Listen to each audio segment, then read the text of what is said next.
नमस्कार, मैं हूं जल्पा क्षत्रिय और आप देख रहे हो के न्यूज़ नेशनल। आप जैसे कि जानते हैं कि हमारा भारत देश कृषि प्रधान देश है और साथ में ये जानना बहुत ही जरूरी है कि अगर कृषि के बाद अगर हमारे देश के अर्थतंत्र को जो सबसे ज़्यादा फायदा कराता है या हमारे अर्थतंत्र को जो सबसे ज़्यादा मजबूत करता है वो है टेक्सटाइल इंडस्ट्री। तो आज इसी के बारे में हम चर्चा करेंगे और हमारे साथ जुड़ चुके हैं मिनिस्ट्री ऑफ टेक्सटाइल के सीनियर डायरेक्टर एसके जहां हमारे साथ आज के न्यूज़ पर जुड़े हैं। सबसे पहले सर आपका के न्यूज़ नेशनल की ओर से स्वागत है। बहुत बहुत धन्यवाद आपको। आपकी पूरी टीम को मैं नमस्कार करता हूं और आपने ये बहुत ही अच्छा ये कार्य किया है जो कि हमारे टेक्सटाइल मिनिस्ट्री के हैंडलूम हैंडीक्राफ्ट को दिखाना चाह रही हैं, प्रचार प्रसार करना चाह रही हैं, उसको सही रूप में आप लोगों के सामने में प्रस्तुत करना चाहती हैं। ये अपने आप में एक बहुत ही सराहनीय कार्य है। मैं इसके लिए आपका आभारी हूँ। सर जैसा कि हम जानते हैं कि टेक्सटाइल जो इंडस्ट्री है वो अर्थतंत्र को अगर हमारे कोई मजबूत करता है तो उसमें एक बहुत ही बड़ा परसेंटेज टेक्सटाइल इंडस्ट्री की ओर से भी आता है। और जैसे कि अभी मंत्रिमंडल में फेरबदल हुआ है, अगर हम बात करें, अगर हम गुजरात की बात करें, सूरत की बात करें जिसे एक टेक्सटाइल का हब भी गिना जाता है, तो जो दर्शना जरदोश जी है जो यहाँ पर उन्हें राज्य मंत्री का दर्जा मिला है कपड़ा उद्योग में, क्या लगता है उनकी दूरंदेशी कितनी काम आएगी? क्योंकि उन्होंने तो सूरत से बिलोंग करती है, उन्होंने तो बहुत नजदीक से देखा है। हिंदुस्तान में हम अपने देश में टेक्सटाइल डिपार्टमेंट जो है, जो कृषि के बाद सबसे अधिक लोग टेक्सटाइल सेक्टर से जुड़े हुए हैं। और टेक्सटाइल सेक्टर में भी ये हैंडलूम और हैंडीक्राफ्ट जो है, हैंडलूम को हम हथकरघा बोलते हैं और हैंडीक्राफ्ट को हस्तशिल्प बोलते हैं। हथकरघा और हस्तशिल्प विभाग जो है यह पूरा अनऑर्गेनाइज्ड सेक्टर है और इस दोनों विभाग में 50 लाख से ज़्यादा लोग कार्यरत हैं। 50 लाख लोगों की रोजी रोटी जो है सिर्फ हथकरघा और हस्तशिल्प से जुड़ा हुआ है। हम हस्तशिल्प और हथकरघा से काफ़ी ज़्यादा निर्यात भी करते हैं, देश में हम अर्निंग्स भी करते हैं। तो इसलिए हमारी मंत्री मैडम जब से आई हैं, निश्चित रूप से एक नया उत्साह, नया जोश पूरे विभाग में आया हुआ है।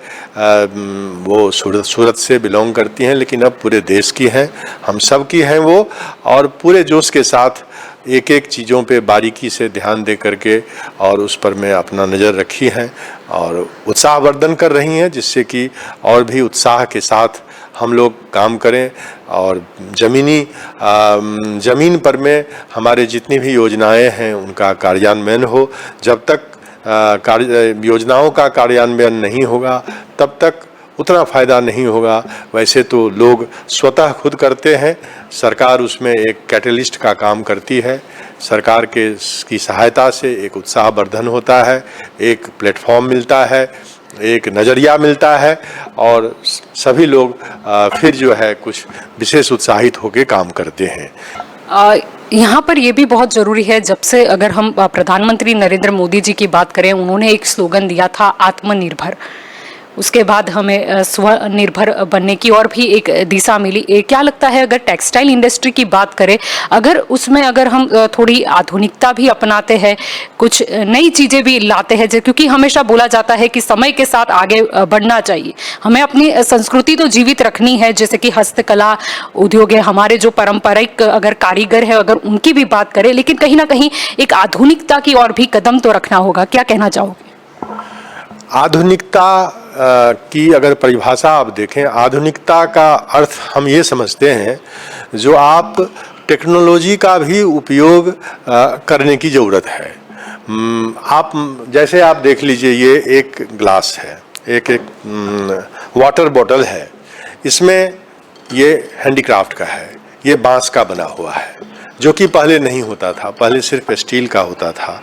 तो ये आधुनिकता की देन है।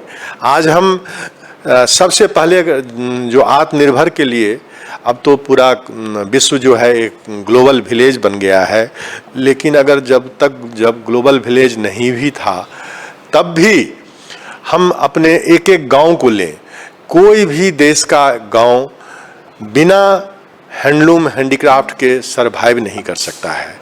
गांव में जब आप जाएंगे तो बर्तन पहले मिट्टी के बनते थे, जिनको हम टेराकोटा बोलते हैं। और आज अगर आप देखेंगे मिट्टी के बर्तनों में आधुनिकता का समावेश करते हुए जो परिवर्तन आया है वो बिल्कुल ही दिल को छू लेने वाली बात है। आज क्या नहीं है मिट्टी के बर्तन में। आज देखिए मिट्टी के बर्तन, मिट्टी से टेराकोटा का, आप हमारे म्यूजियम में ही जाएंगे देखेंगे टेराकोटा का स्टॉल लगा हुआ है, कुकर है, फ्लास्क है, हर तरह के घर में उपयोग करने के लिए जो चीज़ें होती है हर चीज़ टेराकोटा से बनता है। तो ये आधुनिकता की देन है जो हम modern techniques and modern tools, raw material वही मिट्टी है, लोग भी हाथ से ही बनाते हैं, लेकिन टूल्स पहले भी यूज होता था।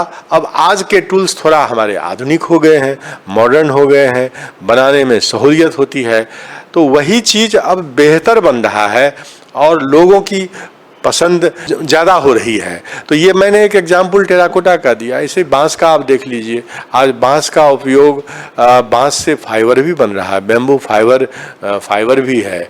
और जो उपयोग पहले सिर्फ बैम्बू में सीमित उपयोग था, आज बहुत तरह के सामान बैम्बू से बनते। बैम्बू का अब क्रिकेट बैट बनता है, बैम्बू का टाइल्स बनता है, केवल बैम्बू का ही बेहतरीन घर बनता है। तो ये सिर्फ एक एग्जाम्पल, उदाहरण के तौर पे मैंने आपको टेराकोटा और बैम्बू, जो बहुत ही ऐसी चीज़ है जो हर गांव में आपको उपलब्ध है। आप समझ सकते हैं जो आधुनिक चीज़ों का उपयोग करने से क्या आमूल परिवर्तन हो सकता है। बहुतेरे लोगों में, इवन जो आधुनिक लोग हैं, उनकी भी पसंद की चीज़ जो है बहुत ही आसानी से और अच्छे ढंग से बन रही है। यहाँ पर जैसे कि हम आधुनिक चीज़ों की बात कर रहे थे, यहाँ पर म्यूज़ियम में भी हम देख रहे हैं काफ़ी उत्कृष्ट नमूने देख रहे हैं, काफ़ी अच्छी कारीगरी की है वो भी हम देख रहे हैं। ये जो एकेडमी है, आपको क्या लगता है कितना और ग्रोथ होगा? हस्तकला एकेडमी बनने से हस्तकला में हम, जैसे कि आपको पहले भी बताए हैं, हैंडलूम और हैंडीक्राफ्ट दोनों चीज़ें आती हैं और दोनों एक तरह से जुड़ी हुई भी है। हाथ से जब काम हो जाता है तो वो हैंडीक्राफ्ट हो जाता है, और लूम पर में जब काम होता है तो हाथकरघा कहलाता है वो। तो क्या है, एकेडमी का मेन फंक्शन जो है, उद्देश्य जो है, हम ज़्यादा से ज़्यादा हैंडलूम और हैंडीक्राफ्ट, जो हमारा कल्चरल ट्रेडिशन है, इनको हम इंटेंजिबल कल्चरल हेरिटेज बोलते हैं, हमारे देश की पहचान है, हमारे देश की शान है, ये इनको प्रचार प्रसार करना, लोग समझें, आज की पीढ़ी जो है वो ये पहचान सकें जो क्या हैंडलूम है और क्या हैंडीक्राफ्ट है। आप देखेंगी जो आज की पीढ़ी को पता नहीं है जो क्या हैंडलूम होता है, क्या हैंडीक्राफ्ट होता है। तो जितना जब वो समझते हैं, जब यहाँ पे लोग आते हैं, बच्चे आते हैं, जो विजिटर्स आते हैं, और जब वो देखते हैं जो इतनी बारीकी का ये काम है, क्या कुशल कारीगरी का काम है ये दोनों सेक्टर जो है, हैंडलूम हैंडीक्राफ्ट, तो वो बहुत अप्रिशिएट करते हैं। जो एक साड़ी बनने में, या एक टेराकोटा का कप प्लेट बनने में, एक टेराकोटा का वाटर बॉटल बनने में कितनी मेहनत पड़ती है और कितनी बारीकी से काम होता है, तो लोग उसकी प्रशंसा करते हैं और लोग स्वतः जो है उत्साहित होते हैं, जो नहीं, हमें ये रखनी चाहिए, हमें इसकी जो है धरोहर के रूप में। और अब आम व्यवहार में इन चीज़ों का उपयोग होता है, तो उन्हें हमें ज़्यादा से ज़्यादा व्यवहार करना चाहिए।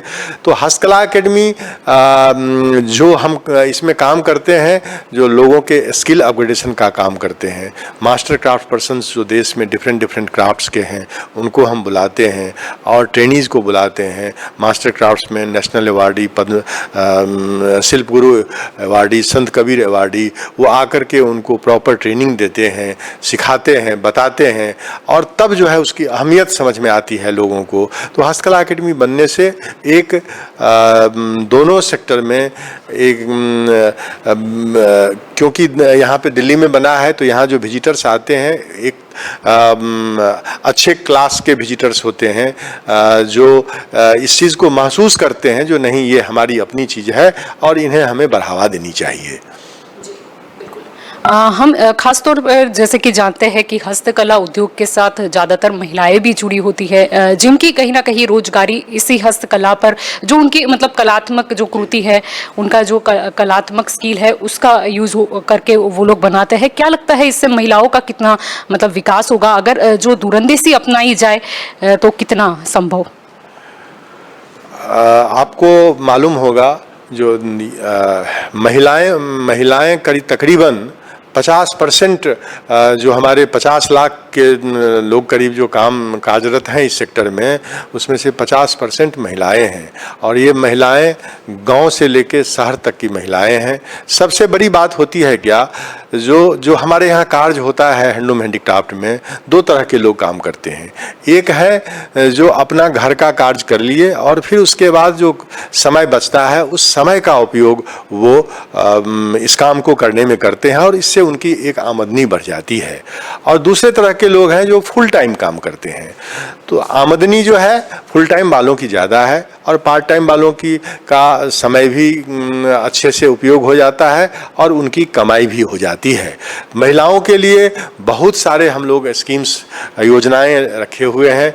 उनका सेल्फ हेल्प ग्रुप है। हम लोग दोनों हैंडलूम हैंडीक्राफ्ट में लोगों को मुद्रा लोन देते हैं, उसमें 6% इंटरेस्ट सबवेंशन देते हैं, मार्जिन मनी देते हैं, क्लस्टर्स का निर्माण करते हैं, मार्केटिंग प्लेटफॉर्म्स कंट्री में हर दिन आपको किसी न किसी शहर में आपको हैंडलूम हैंडीक्राफ्ट के एग्जीबिशंस मिलते रहेंगे, जहाँ पे उनको बिना किसी मिडिल मैन के डायरेक्ट अपॉर्चुनिटी मिलता है उनको अपना आर्टिफैक्ट्स, अपना सामान बेचने का।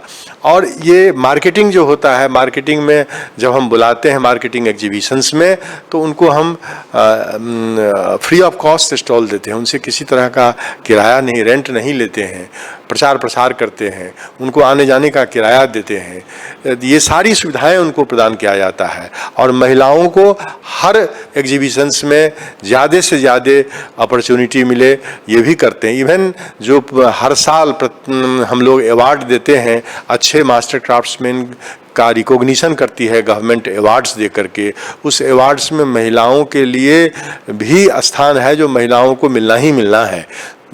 तो ये सब सारी चीज़ें महिलाओं के लिए है और महिलाएं काफ़ी इससे लाभान्वित भी हो रही हैं। अभी हमने देखा था जो कोरोना महामारी का एक मतलब दूसरी लहर पर हमने देखा था, पीक पर था, एक अनवांटेड मतलब चीज़ थी जो कोरोना महामारी के रूप में सामने आई, जिससे टेक्सटाइल इंडस्ट्री की अगर बात करें तो उसे भी काफ़ी नुकसान पहुंचा था। हालांकि ठीक है, कोरोना अभी गया नहीं है, लेकिन फिर भी जब अभी कोरोना थोड़ा सा शांत नज़र आ रहा है, क्या लगता है टेक्सटाइल इंडस्ट्री फिर से ग्रो कर रही है या अभी और गति आनी बाकी है? टेक्सटाइल इंडस्ट्री में काफ़ी ज़्यादा ग्रोथ जो स्लो हुआ था वो पिकअप कर लिया है और काफ़ी ज़ोर शोर से काम शुरू हो गया है। और सबसे बड़ी बात है कि ज़्यादातर लोग अपने घर में ही काम करते हैं, तो अपने घर में काम करने से उनकी परेशानी ये थी, उन्होंने जो मैन्युफैक्चर किया था, जो सामान बनाया था, वो जमा हो गया था क्योंकि मार्केटिंग लगभग बंद हो गई थी। अब जब मार्केटिंग की सुविधा हो गई है तो वो लोग अपना सारे सामान जो है एग्जीबिशंस में जा कर के ऑनलाइन का उपयोग करके, हम लोगों ने, भारत सरकार ने, हमारा मंत्रालय ने जेम के ऊपर में वीवर्स एंड आर्टिजन्स के सारे सामान को डाल दिया है। गवर्नमेंट हर तरह से सुविधाएं दे रही हैं वीवर्स एंड आर्टिजन्स को अपने प्रोडक्शन बढ़ाने के लिए, अपने सामान को बेचने के लिए। तो ये अब जो है, अब हम लोग सही ट्रैक पर में हैं और सही दिशा में जा रहे हैं और गवर्नमेंट का निरंतर सपोर्ट है, निरंतर गवर्नमेंट हर तरह से मदद कर रही है वीवर्स एंड आर्टिजन्स को। के न्यूज़ के माध्यम से आप कोई खास मैसेज देना चाहे अगर भारत के लोगों की बात करें? मैं यही मैसेज देना चाहूँगा कि हथकरघा और हस्तशिल्प के बिना यह देश जो है और देश के लोग अधूरे हैं। ये हमारी पहचान है, ये हमारी शान है, इसे हम जरूर अपनाएं। हर घर में इसकी ज़रूरत है और हर व्यक्ति को इसकी ज़रूरत है। केवल पहचान नहीं है, पहचान सब लोग कर लें तो उसके बाद खुद ब खुद जब समझ जाएंगे नहीं ये हमारा अपना है तो लोग ज़रूर इसे अपनाएं और अपनाएंगे। के न्यूज़ के साथ जुड़ने के लिए आपका बहुत ही शुक्रिया, आपने समय दिया। बहुत बहुत धन्यवाद आपको, बहुत बहुत धन्यवाद आपको। तो यहाँ पर हमने मिनिस्ट्री ऑफ टेक्सटाइल की बात करें, जिनके सीनियर डायरेक्टर SK जहाँ हमारे साथ जुड़े थे, उन्होंने काफ़ी कुछ बताया टेक्सटाइल इंडस्ट्री को लेकर। उम्मीद यही रखते हैं, आत्मनिर्भर का स्लोगन तो हम सब ने सुना है, लेकिन ये जानने की ज़रूरत है कि हमारी संस्कृति क्या है। अगर हम हस्तकला की बात करें तो हस्तकला को हम जितना बढ़ावा देंगे उतना ही ग्रोथ संभव है, और अर्थतंत्र का एक मजबूत, अगर हमें इसे नींव भी समझ ले तो ये ज़्यादा बेहतर होगा।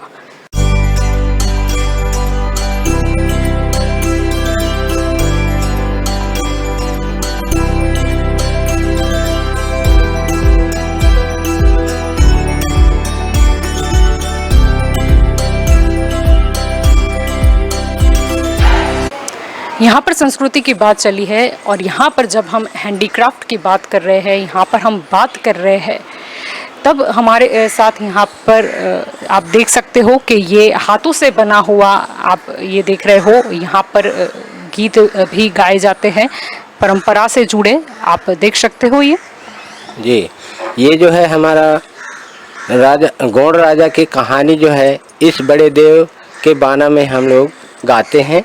और इसका पूरा जो है तो अपने जो है तो ये राज्य में कैसे कैसे गौड़ राजा जो है राज किए, और कहाँ पर लड़ाई किए, और कहाँ पर जो है तो जीत करके अपने राज्य में दूसरे राज्य को शामिल कर लेते हैं, और उनके लड़की को भी जीत करके लाके अपने लड़का के लिए शादी करते हैं। आपने ये जो रखा है, ये कैसे मतलब बनता है, किस चीज़ से बना है? ये बांस का है। ये बांस का जो है, इसके नाम है सीवा, बांस के सीवा है। और इसमें जो लगे हुए हैं बिर्रा, इनको बिर्रा बोलते हैं इनको। ये जो है 3 बिर्रे लगे हैं, और ये जो तार लगा हुआ है, ये घोड़ा का पूंछ का बाल है, और ये भी बाल है। और ये जो है, जो हिरन होता है, सामर जंगल में रहता है, ये हथौड़ा उसका है। और ये लकड़ी है, ये खम्हार का है, ये खम्हार का लकड़ी का खोल बनता है इसका। और ये चमड़ा जो है तो ये जो है तो गऊ के जो अंदर का जो चारा रखने वाला, वो चीज़ का ये जो है ये छाजन है। और इसके नाम है घोरी, इसके नाम घोरी होता है। और ये जो है, अब इसमें हम लोग जो इस हथौड़ा से इसको बजाएंगे, और ये अंगलियों से खिलाते हैं।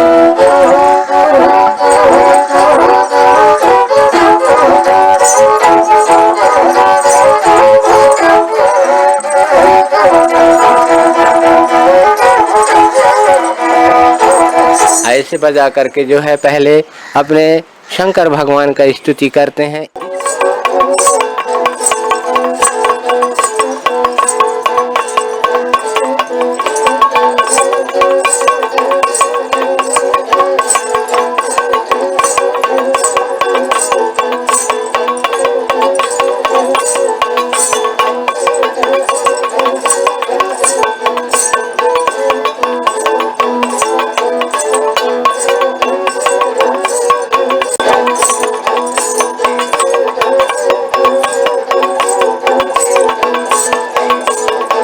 हरे राम राम हो राम हो राम हो राम हो राम राम राम।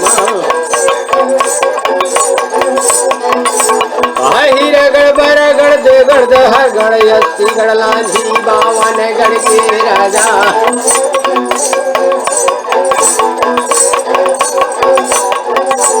कैसे राज करत हीरा वो गड़ महादेव।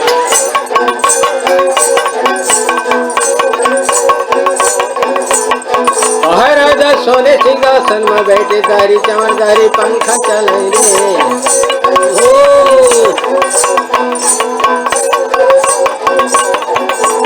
हाथ भैया राजा के मंत्री हैं, शिव मंत्री वर भी खो मंत्री खो बजो मन ले जो वो घर सो मन पर सो।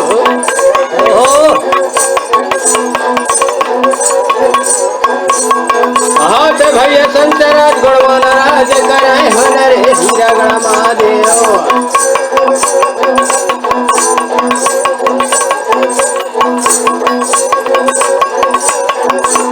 हाथ भैया राजा के कहा राज में कोई बात है भाई दुखी नहीं है।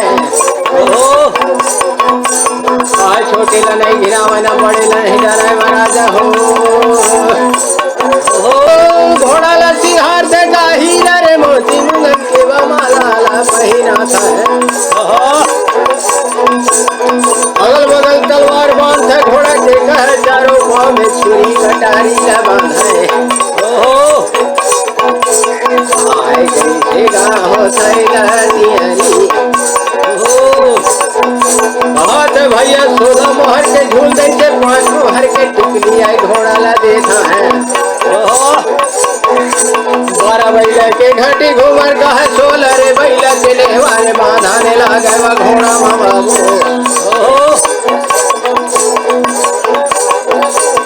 भाई अपना तैयारी करते भैया भाई लोहे के खड़ा ऊपर करे भाई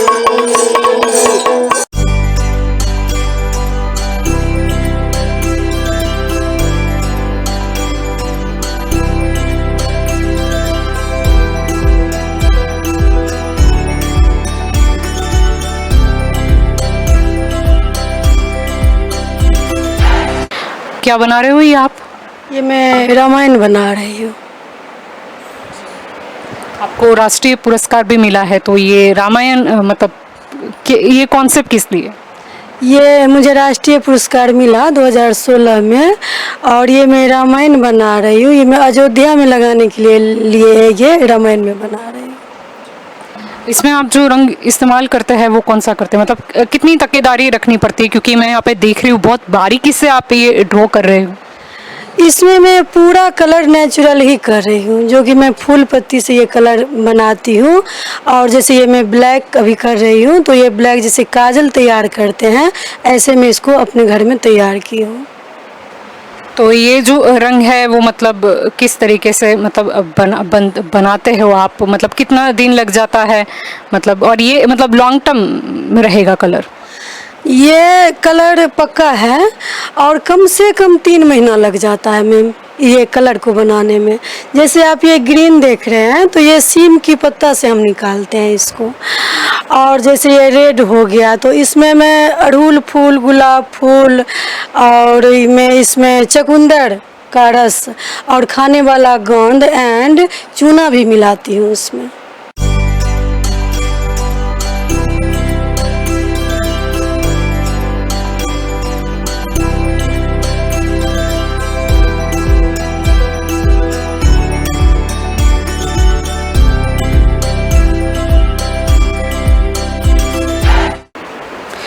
ये सुंदर कलाकृति हम जो देख रहे हैं, कितना समय लगता है बनाने में? मैम इसको समय लगता है 2 से 3 दिन लग जाते हैं मैम, और बाकी और कंप्लीट करने में 1-2 दिन और लग जाते हैं। पूरे मिला के 5 दिन लग जाते हैं मैम, 5 डे लग जाते हैं। हाँ जी। तो ये जो सारी ये चीज़ें बनाते हो, मतलब ये सारी डिज़ाइंस वगैरह, मतलब ये आइडिया कहाँ से आता है? ये तो मैम हमारा खुद का डिज़ाइंस है। ये है एक्चुअली, ये बात ये है, ये रॉ मटेरियल है। ये रॉ मटेरियल से हम इसको अपसाइकल करते हैं कि जो यूज़ नहीं आता है उसको हम डिज़ाइन देके इसको अपनी शेप देते हैं इसको, कि टेबल मैट्स हो गया, वॉल हैंगिंग हो गया, ऐसे अलग अलग तरीके के अलग अलग साइज़ बनाते हैं हम।